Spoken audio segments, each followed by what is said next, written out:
Hey fellas, I know I had a different video in mind for today, but due to circumstances, as I did not anticipate, I'm going to have to switch it with a different one I want to do next day instead. So, with this anime on hiatus until mid July, let's talk about Pokémon Horizons and how it's anime that exists now that it's aired its first dozen or so episodes. Let's get started. While I don't buy into the argument this is the most accurate adaptations of games to date, when there are other adaptations that fit that bill even more, it's not the worst thing I've ever seen. It's better than Pokemon Chronicles, at least, as I'll give it that much. But at the same time, that's why my interest in it is a bit more passive than it used to, than the active one of other incarnation of franchise. I mean, I am still way more interested in things like the Netflix event series, Pokemon Concierge, as well as the Detective Pikachu sequel, but especially now that the game sequel is finally coming out this October. And it's also not the worst video game adaptation I've ever seen. I mean, this is the world where most Uwe Bolls over there, and the infamous Answer Resident Evil movies exist, but as well as the Netflix Resident Evil, but I also don't feel as enthusiastic for it as other people do. I mean, especially in looking after the Detective Pikachu movie from 2019, the recent Sonic movies, as well as this year's Super Mario being a $1 billion hit. Look forward to whatever Nintendo adaptation that they're cooking up next, whatever it ends up being, whether it's Zelda or something else.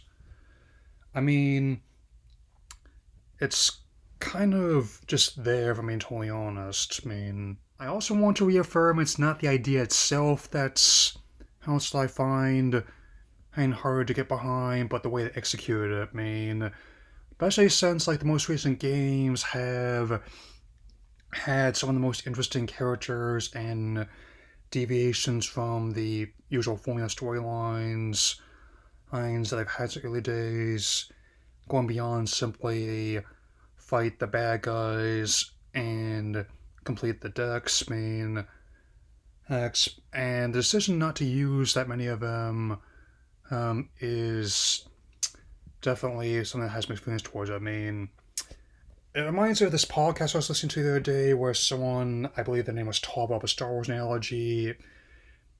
He, in regards to the prequel trilogy, where he said his connection to it was solely based on his connection to the original trilogy.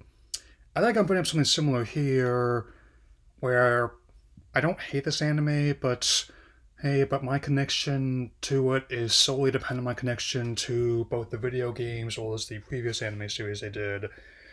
The further it gets away from those, the less I'm interested. In its time, the previous anime series stood out for being like a video game adaptation actually was worth watching, especially in the era which it came out when, and they definitely were still trying to figure this out, and it took them decades before they reached that point. I mean, part of me does kind of always kind of have the logistical side in my head because, like in hindsight, what do you do for some of these ones? Like, it's like Street Fighter '94 and Mortal Kombat '95. I totally get how they handle those.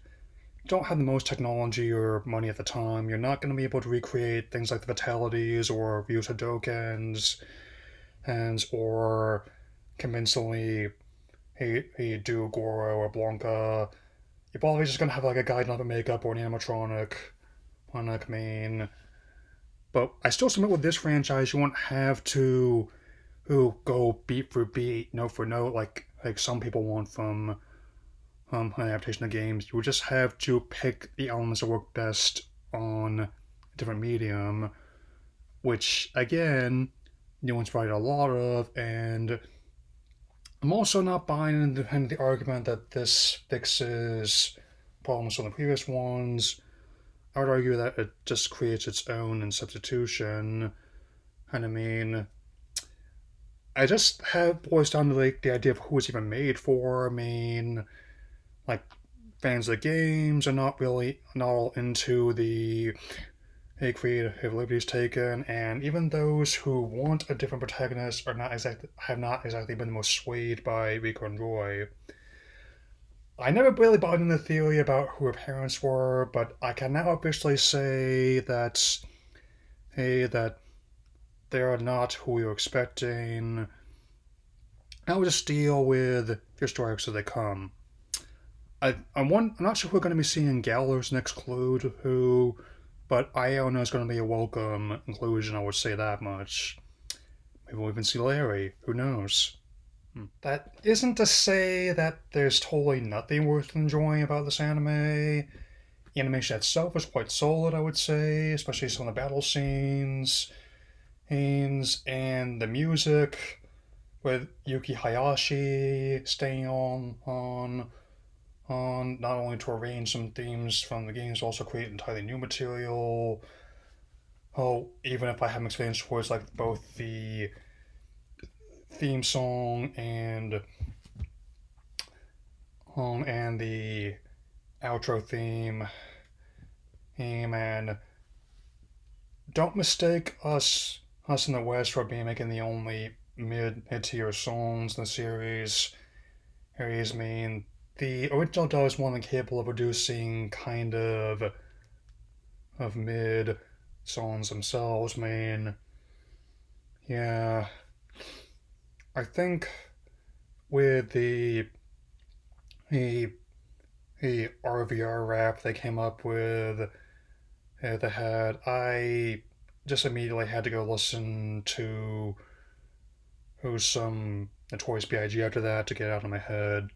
It's had that kind of effect on me. I'm just gonna put some simple whole ideas on the table for what I might like to see from the series. Like first would be to more clearly define Hein, Rico, and Roy. I mean, there are basic archetypes here, but I feel they're relying too heavily on mystery boxes in terms of where the plots are going. I mean, I know that Rico says she wants to figure things out herself, which has a side effect of me not really knowing much about a character. Like, they are at least toning down inner monologues, and some especially just comes off like a less interesting version of Lily from Sun and Moon, who, albeit minus the younger trauma that really helped give her more sympathetic qualities, and also, I would definitely also appreciate if they had more clearly defined stakes as well. I mean, like, sure, you got this person called Spinel in there, but given how most people are cracking Steven Universe movie jokes at that, it did not generate the intended reaction among significant points in the fan base, I would submit. That's, I mean, I think the novelty is already starting to wear off of this being like the first major series without you know who guiding it. And more people started to come around to my side of things as well. I mean, yeah. The biggest request I have of all is actually adapt more of the video games. It's trying to come up with something involving a Shiny Rayquaza and these artifacts when this one has three compelling storylines that they could easily pull through. I mean, just like throw a dart and pick one, guys. I mean, I'm not against changing with adaptation, but it's usually when they're changed that makes sense in the context they're presented. I mean, like with how they handled, like the recent HBO's Last of Us. I'm not saying I had to go that kind of direction, but I totally get why they moved up the infection day a decade, and also in the events leading up to like the tragic opening of the game, and why they had a whole day building up to Joel losing his daughter. Spoiler alert. Anyway, still, I mean, yeah. I may not share others' ones of this being like the best seasons of XYZ. Hey, another reason why I hope it really finds its direction is something that's actually quite worrisome. On its premiere, at least, I'm still trying to find data for the rest of the season. Horizons was the lowest rated show during its 1 hour premiere in Japan. It barely came in under reruns of the Japanese dub of Curious George. I'm not joking. Curious pretty popular there. I mean, granted, it was coming out in the same time as like the highly anticipated Swordsmith Village arc of Demon Slayer, Kimetsu no Yaiba, but it was able to hold its own in the past and end up achieving much lower ratings than XYZ did. So the way they had this set up was not a sign they did not believe in this anime. It was a sign that they did. And yet, despite all this hype, it ended up letting a whole lot of people down. Very sorry to see that.